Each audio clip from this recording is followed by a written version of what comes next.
Thank you, Don. And thank you, Arlene, for inviting me down tonight. How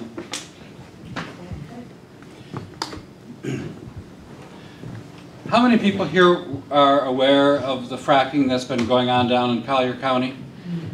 A lot of people aren't, so I discovered that coming in. So let me give you a real quick history about what happened last year down in Collier County, and that should warm you up for the film. I guess I have to begin around 1904 when Baron Gift Collier bought 1.2 million acres of the Everglades.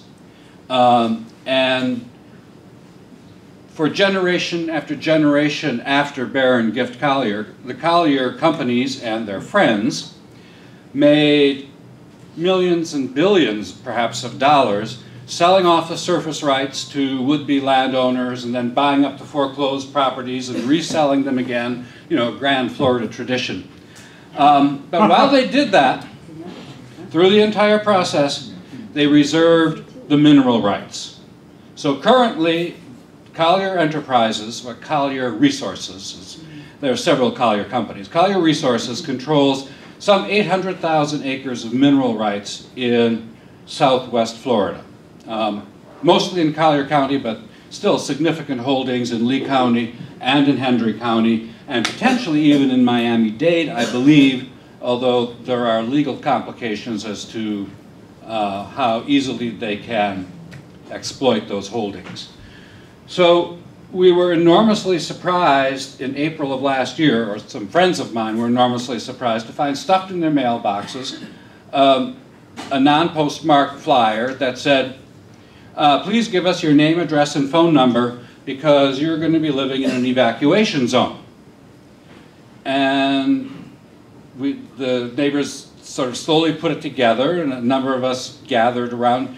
We figured out that, in fact, an application had been made by the Dan A. Hughes Oil Exploration Company of Beeville, Texas, to drill exploratory wells, 3 exploratory wells, on 115,000 newly leased acres of mineral rights.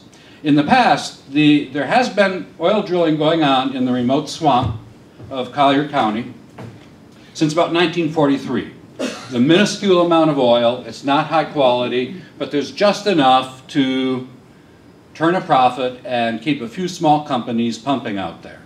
But with the sudden rise in oil prices and the introduction of hydraulic fracturing, Collier Resources decided they were going to bring in these boys from Texas and see if they couldn't now extract a lot more profit from the mineral rights that they'd been hanging on to all these years.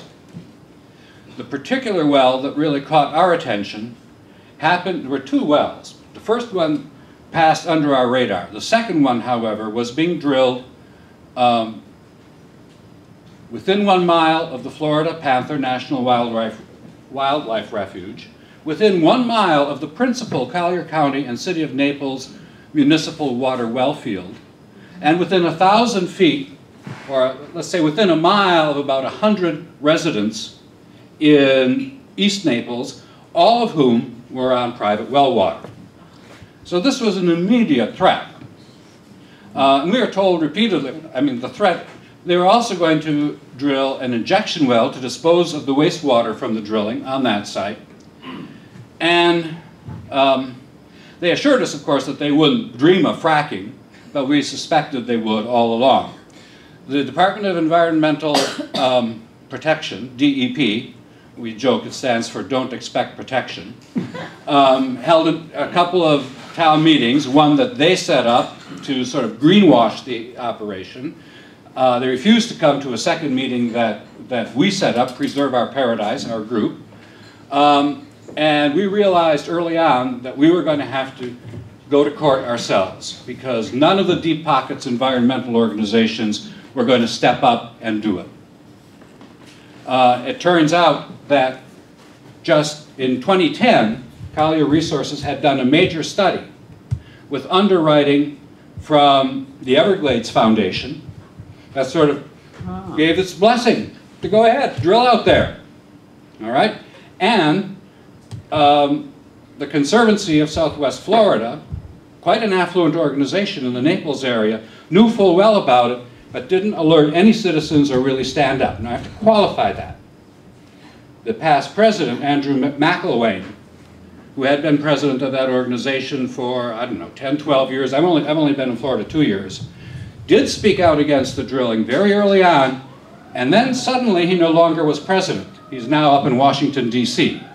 Nobody knows how that happened. But the bottom line is we were left a group of about a dozen activist citizens who said, okay, we have to stop this. We have to go to court to stop it.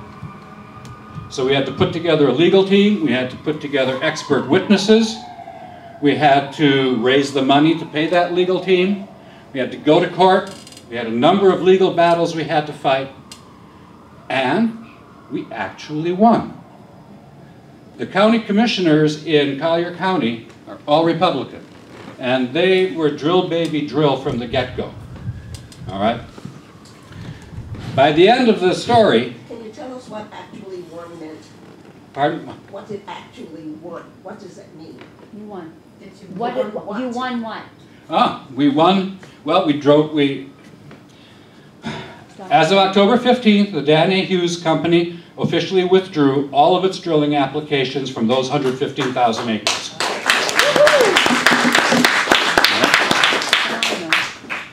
But it was a struggle. I'll try to be brief because it's a long movie, but there's a bit of a moral. It's what citizens can do when they band together. But we think a lot of our success had to do with the court strategy. All right. There were a number of other organizations that were very encouraging to us, like Food and Water Watch or Sierra. But many of these large organizations were afraid to go to court because under Florida law, you can be held liable for court costs. So if you're a big organization with deep pockets, you have to be very careful about going after these sorts of cases, especially if you're going against an administrative hearing, which you have to do in Florida, where the judges always rule in favor of industry. All right, that's a foregone conclusion. So we went into this knowing that we were going to lose the first round and we had to build good enough a case to stand up on appeal. All right? And that's what we did. And we did it with a lot of help from Josh Fox and another star of this movie, whom you'll see in it, Tony Ingraffia, a professor from Cornell, who just happens to have a winter home in Naples. So it was wonderful that we had a lot of expert support from I'll call it the Delaware River Basin Anti-Fracking Network. All right, there are lots of organizations that are out there. They were enormously helpful. They finally found us the expert witnesses we needed. Now, when we got to court, the judge ruled against us, but the opinion was so ludicrous. We brought under oath, the truth came out. And it was so obvious that if we went ahead on appeal, we would have to win, that the drilling companies simply had to back down. The Colliers had to back down.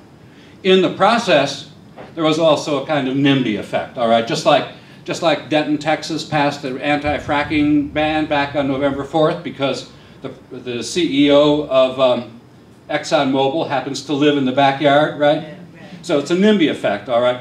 But we did turn them around down in Naples too, you know, and as I said, unanimously, the County Board of Commissioners voted against, actually, voted to go to court to oppose a second well. And this was actually the first well drilled, the one that went under our radar.